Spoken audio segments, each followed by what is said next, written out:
The big elephant in the room, we were talking offline about this, is leads. Like Hmm. right now, we are at a historical low on sales volume, number of transactions that are being done, whether that's off market or on market. All market is down, and it's not that we're in a 2008 scenario where prices are collapsing and everyone's panicking. It's just everyone's just kind of holding still. No one's really doing anything unless they have to. And that's impacting real estate agents. It's impacting investors. It's impacting wholesalers, long investors, short term rentals, and basically anyone in the real estate market. So Yeah. leads is the big thing. How can you get leads? And I've been also telling people for years, like, you got to get creative. Like, Hmm. if you rely on one single lead source, eventually it will not work as well as it did before. It may not go away, it could, but at some point, it's probably not going to work as well as it did before. And if you haven't built up multiple lead channels, then you're vulnerable. So today, how are you seeing investors? How are you seeing them find deals in this market? That's a really great question. Well, obviously, we specialize in providing property records both on and off market. I will be honest, most of our users are always looking for the off market properties in PropStream. But there are technically two ways to identify these motivated sellers. The first way I call the traditional search, which is what you're probably doing already.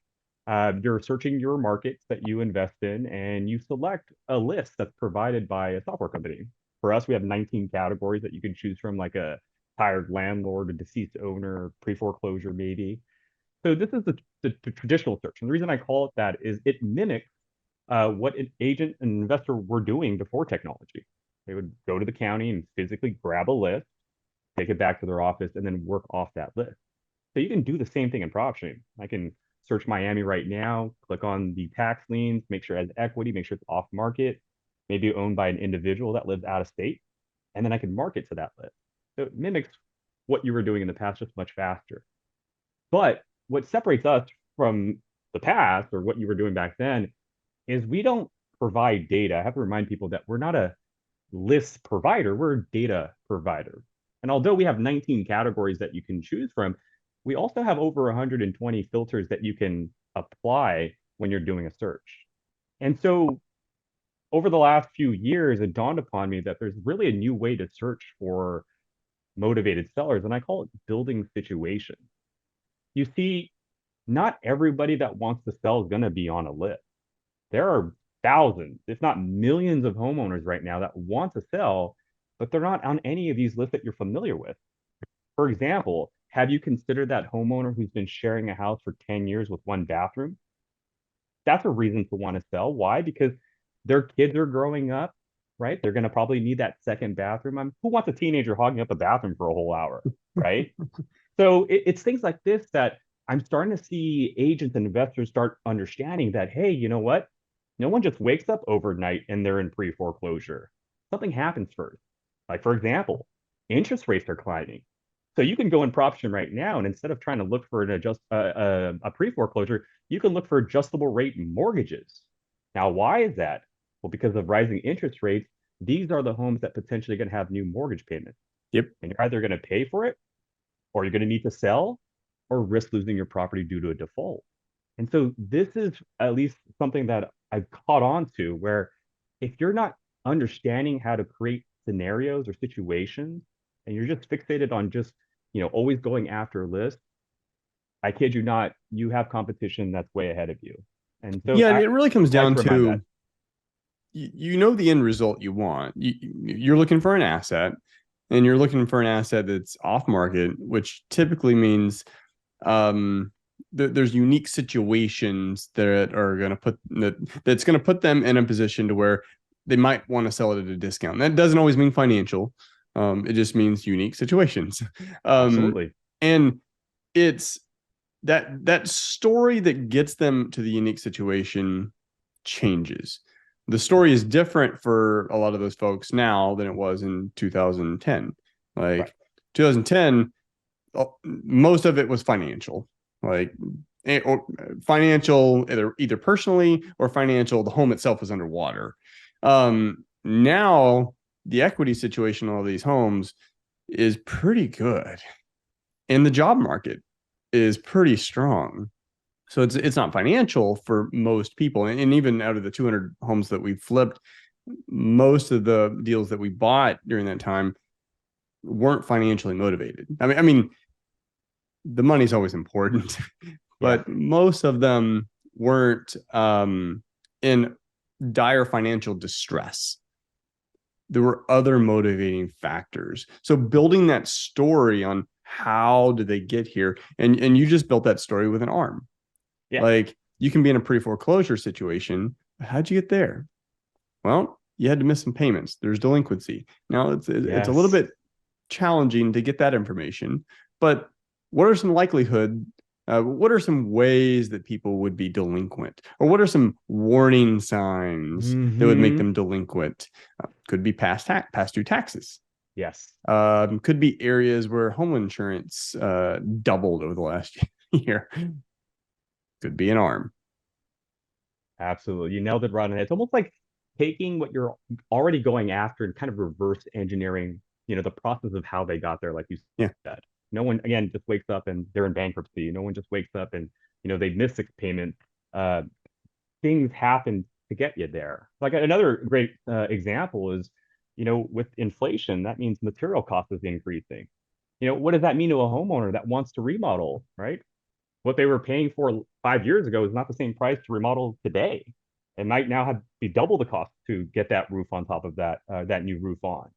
So just understanding that situations happen that aren't always going to be documented on a list is very important. So keep your phone with you. When you hear interest rates are climbing, again, you should definitely be looking for those adjustable rate mortgages. If you hear, hey, lumber has skyrocketed, you should be finding properties that were built 50 years ago and reaching out to these homeowners and asking them, are you going to remodel that dilapidated property, or do you want to perhaps list and go for something more modern? It's understanding that you're dealing with people, not a list. And once you understand that, I think you'll start realizing, maybe you'll go into that Neo mode where PropStream now looks a lot different. It's not just 19 lists to choose from. It's, I can create anything I want to in this platform. Yeah, and reading beyond headlines of news articles, so that you're not necessarily reacting to the headlines or whatever's going on in the news, but really going in with an open mind on what does this mean?